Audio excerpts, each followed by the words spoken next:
In this video, we're going to do some simplification of rational exponents. So the first thing that you want to do is copy this down that's on this right-hand side, especially if you don't know them. So if you have x to the power of m times x to the power of n, so two variables that are raised to a power, all you're going to do is just add the powers. If you have the same variable and you're dividing it out, you're going to be subtracting the powers. If you have a variable raised to a power and raised to another power, you're just going to multiply the two exponents together. And then if you have a negative exponent, what you do is just bring it to the bottom.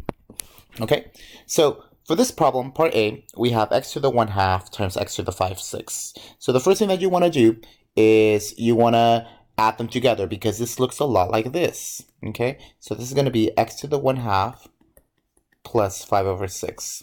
Okay, so now what we have to do is find the least common denominator between 2 and 6 in order to add these fractions together. So if you notice, the least common denominator, the number that divides both into 2 and 6, is 6. So that's going to be my least common denominator. This one didn't change, so this is still going to be 5/6. This one, in order for it to change from a 2 to a 6, you multiply it by 3. The top part is also going to be multiplied by 3. So I'm going to be left with x to the 8/6. And then 8/6 can further be reduced as x to the 4/3. Okay? And that is my final answer. X to the power of 4/3. Okay? So now let's do another problem.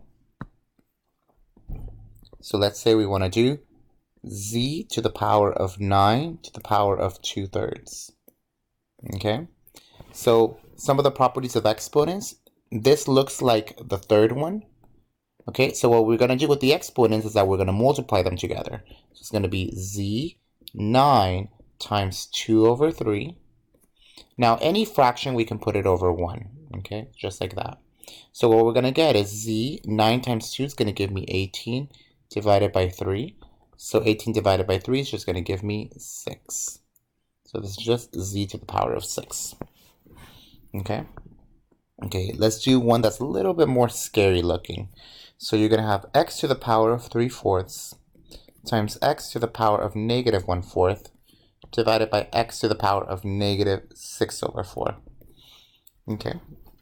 You can pause the video and you can try it out, or you can do it with me in a little bit. So let's start off with the numerator. Okay, so we have the same base. You're multiplying them together, the same x's is the same variable, and now you're going to go ahead and add up these exponents because they're being multiplied. So it's x to the power of 3/4 plus -1/4 divided by x to the -6/4. Okay. Notice here we don't need a common denominator because it's already reduced.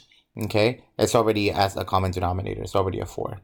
So it's going to be x to the power of 3 plus -1 is going to give me +2/4 divided by x minus 6/4. Okay, so now properties of exponents, when you have the same base, you can subtract the two numbers. So this is going to be x to the 2/4 minus -6/4. Okay, so a negative and a negative is just going to give me a positive.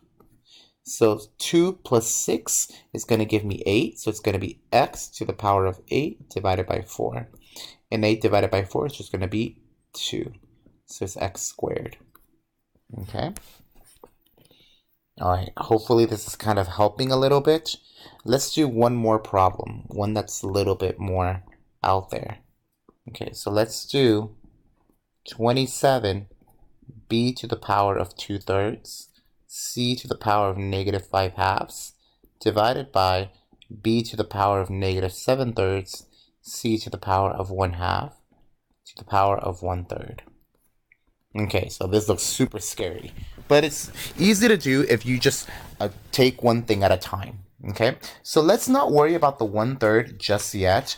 Let's just try to simplify everything that's in the inside. Okay, so whoa. So that 27 really cannot do anything. So that 27 is going to stay outside. So we're just going to leave the 27 by itself.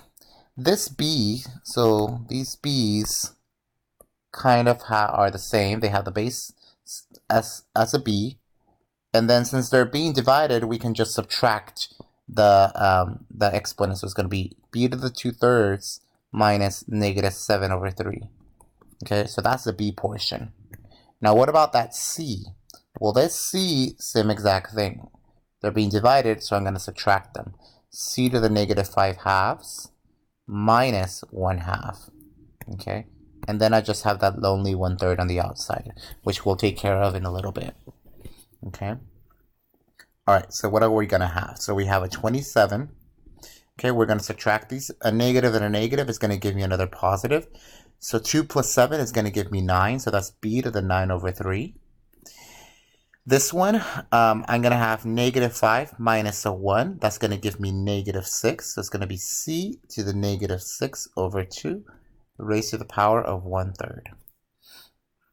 Okay, so let's change a couple things. So you have a 27 by itself. 9 divided by 3 is just going to give me a 3. Negative 2 divided by, negative 6 divided by 2 is going to give me a negative 3. Okay, raised to the power of 1 over 3. Okay, now one thing that I can do with this 1/3 is that I can actually distribute this into each individual one. Okay, so what I'm going to get is 27 to the power of 1/3. This is going to be b to the 3rd times 1/3. This is going to be c to the negative 3 times 1/3. Okay, so 27 to the 1/3. Well, if you think about it, 1/3 is just the cubed root of 27. Okay, so think about what that is going to be. Here, these 3's are going to cancel out. I'm just left with 1b. These 3's are also going to cancel out. I'm left with c to the negative 1. The cubed root of 27, that's just going to be 3. b c to the negative 1. Now, what do we do with this negative 1? Well, remember that properties of exponents, if you have a negative, you're just going to bring it to the bottom. So we're just going to have 3b divided by c, because this is just going to go to the bottom. Okay, and that's going to be my final answer.